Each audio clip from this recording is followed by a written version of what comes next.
And your attitude is always a choice. Don't ever say to anybody, I don't know why I did it. You chose to do it. It's your attitude. Your reaction is always your choice. You have a choice at any point in time. Because life, what is life? Life is simply a complex combination of choices. That's what life is, right? The sum total of your life is just all your daily choices put together. That's your life. If I look at your choices every day, I can predict your future.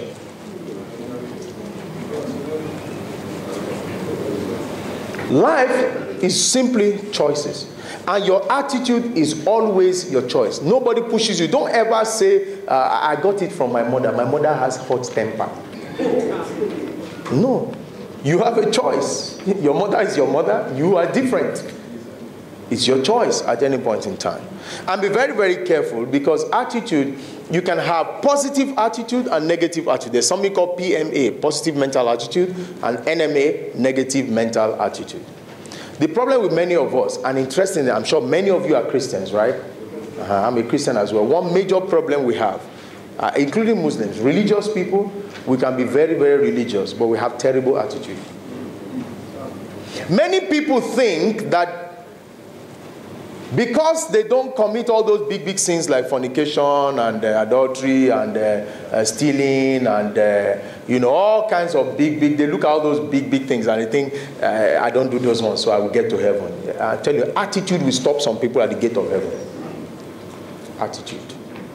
Even the way you drive, do you know that? The way you drive shows whether you care for people or not. And whether you read the Bible or you read Quran, it all talks about love for your fellow man, right? I know a lady that if you enter into their house, everywhere is Jesus, Jesus, Jesus. Jesus, Jesus. Look at the ceiling, Jesus. Left, Jesus.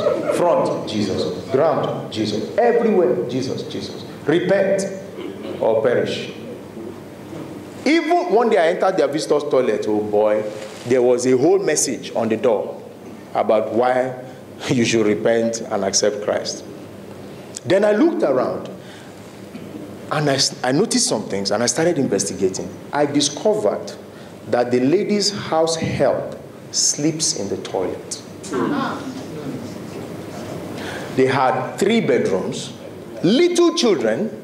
Her own little children would sleep in a nice bedroom with air conditioning. But the little house girl that looks after her children sleeps in the toilet, visitor's toilet. On the floor of the toilet, man. On the floor of the toilet.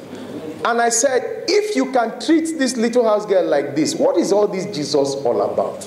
You're wasting your time. You can't get to heaven. It's a waste of time. It's negative attitude. And there's so many examples: pride, anger, jealousy, envy, laziness, backbiting, pretense, eye service. Many of us have those things in us. Those are the things that are really limiting us from getting to where we ought to get to in the organization. But do we have justifications for bad attitude? Do we? Do some people have real justification for bad attitude? Some people will tell you that the company doesn't pay me enough. Why should I work so hard? Why should I kill myself for the company that doesn't, the same salary they have been paying me since, no increments, nothing. So why should I kill myself? Why should I go the extra mile for a company that is not paying me well? Are they justified to feel that way? When they have an opportunity, they will sabotage the company, because to them, it's the money they were supposed to pay me. I'm taking it by force. In some cases, they have long work hours, work pressure, too much work pressure. And that makes some people, especially customer-facing people, to become very aggressive when they meet with customers. Have you ever been to a bank and the cashier treated you like trash? You came to do business with the bank and the cashier just talks to you like, like you came to disturb her or you came to disturb him. And maybe it's work pressure. She's been working since morning. She hasn't had any time to eat. So she's tired and hungry. And then you now come with your own wahala. Instead of collecting 10,000, you're coming here to collect 1 million. She has to count everything. She feels bad. Some people have poor education. Maybe their father died when they were small. Maybe their father married many wives and they couldn't take care of them. Some people have physical disability. You remember the young man they showed on Newsline many years ago who was paralyzed from the neck down? And the man was getting married. He was lying prostrate on the floor, cannot walk. He could only move his eyelids and his lips. All right? But he's a painter, so they put a paintbrush in his mouth and he paints beautiful paintings that people will buy. One of the greatest physicists the world has ever known is still alive today, Steve Hawking. Steve Hawking has Lou Gehrig's disease. Lou Gehrig's disease is totally paralyzed, cannot even talk. He is transfixed in a wheelchair, no movement. The only thing that can move is his eyelids. That's all. The man is a lecturer and is controlling the world of science and physics.